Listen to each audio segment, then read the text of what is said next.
Session control is session control. session control. Hey, session control, baby, yeah. Get right. No, I quiero bailar. Turn up the club, turn up the crowd, and I'm not alright. Till I'm with you, say what you want, can't turn me down. We get it. What's going on, world? My name is Perfxn. I'm a music producer born and raised in the Bronx, New York, and I'm rocking with Session Control.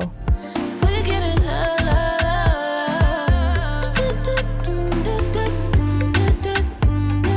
I've always wanted to release my own singles as a producer, kind of like the DJ Khaled, Calvin Harris kind of vibe. So I had the opportunity to do that last year through a campaign with Bacardi, highlighting female producers. I think sonically, it's exactly where I am right now, and it was also Caribbean inspired. So there's a lot of elements within that as far as like Dominican sounds that I was raised on, and also kind of like blending it with other elements of like hip hop and R&B. Actually come from a family of musicians. So as a kid, I always seen my family either creating or performing music. And I believe it was always in my blood, and I always was a fan of it, but I was more of a spectator. And as I got older, I started to realize that I love the emotion that music brings. There's so many different emotions. And, you know, one day I just felt like, wow, I wanna really break down music and understand how it's put together. So I would say, you know, from an early age, I've been in love with it. But as I got into my late teens is when I really started to explore more music production specifically.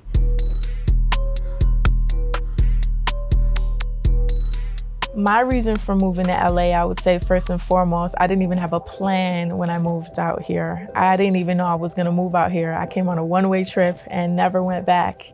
For the last couple years, I would say maybe the last 4 or 5 years, I always knew that I wanted to come to LA because I would come out here for work. And I always felt inspired by the city, the weather, the creatives that are out here. You know, just being in a new environment is really inspirational for me. And I felt that. I felt like at my core, in my soul, I needed a change. And, you know, I was in New York, just working, grinding, and, you know, doing what I was doing. And I came to LA on a one-way, which I never do, ever. Being from New York really inspired my hustle more than anything. I think New York is, like they say, if you can make it in New York, you can make it anywhere. And that's really true. You know, New York is a tough city, but a great city. And it really shows you like work ethic and hustle, and that's really where I got my work ethic from. And there's so much creativity in New York, from music to fashion and everything in between. And hip hop started in New York, in the Bronx specifically, where I'm from. So that was inspirational in itself, you know, and there's so much culture in New York, from, you know, even the Dominican culture where I'm from, you know, the Latin music. A lot of that like Caribbean inspired music also influenced me with my music and just the culture overall in New York, because there's so much of it.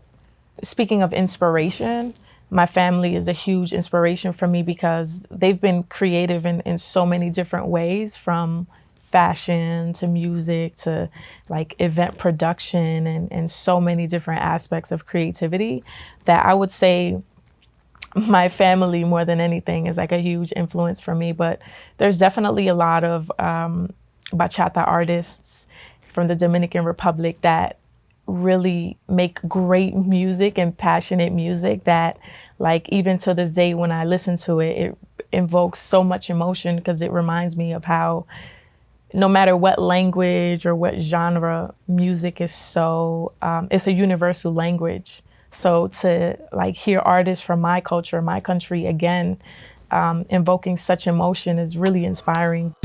Caught in the web of it all. I feel the tension, you want me. Pinned up on that digital wall. I feel you dying to touch me. So I worked with Bori on his self-titled debut album, a song called York Way, featuring Beam. Super talented artist. I co-produced that record with one of my friends called One of Your Friends. He's one of my closest collaborators from back home, and Beam also did some production on that. I have an artist named Nika Moore. She's a singer-songwriter, amazing voice, amazing artist that I work with as well. She was on the song On the Way that I released with Bacardi, my first single. And we recently released another one called .jpeg. And I've worked with other artists called Clothe the God. We have a lot of unreleased music. So I'm in the process of, always finding new artists and finding new talent that I'm inspired by to work with. And there's so much unreleased music with artists. There's an artist called Liravelli from New York that he's extremely amazing. And we have some dope unreleased music. So it's so many artists that I'm kind of working with and have unreleased music, and so many artists that I would love to work with too. It's hard for me to answer questions about like, where do I see myself in 5 years? Because I've realized that anytime I've had that like plan or try to map that out, the universe always takes me in a direction that's even better than what I thought. I would say generally, I see myself working with a lot of the artists that I'm inspired by, for sure. I see myself having multiple multi-platinum records. I see myself traveling around the world, making music. I'm also a fashion designer, so I see myself taking my clothing brand to the next level for sure, and just contributing to the culture musically, is really what I want to see myself with in 5 years. When I look back, I want to be like, wow, like I've done so much creatively and contributed to the culture. That's really what I want to do, is just do dope stuff.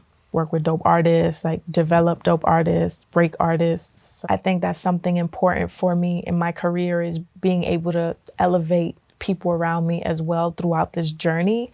And that's something that I find passion and pride in, is to extend my opportunities for my friends. Because like we mentioned earlier, just creating with people that you love and just having that great company around you means so much, especially for me.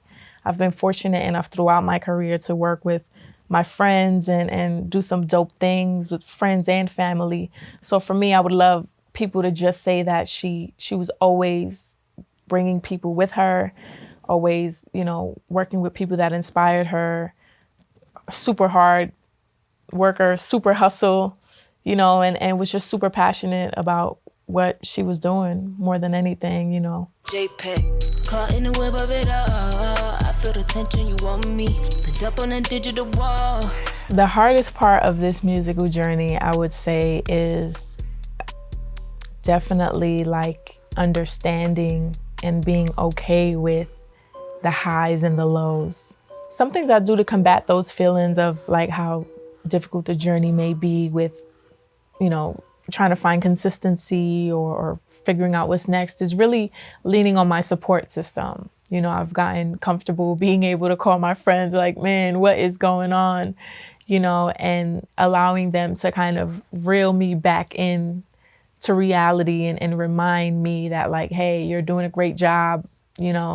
It's just a process, and really leaning into my support system, honestly, is really what I would say has saved me a lot of times from like going crazy throughout this journey, and just my faith in God, honestly, like my spiritual journey has grown so much in knowing that I'm always at the right place at the right time. When I really look back at my journey, it's like things always happen for a reason.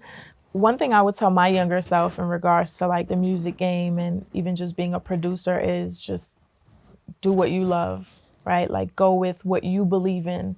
I remember when I started producing maybe 11 years ago, right? It was still a super boys club more than it is now. So I'd be in the studio with like my male producer friends, and, they'd be like, you gotta do this, your beats are too simple, you gotta add this, you gotta do that. And maybe back then it made sense, but now everyone's like, simple beats.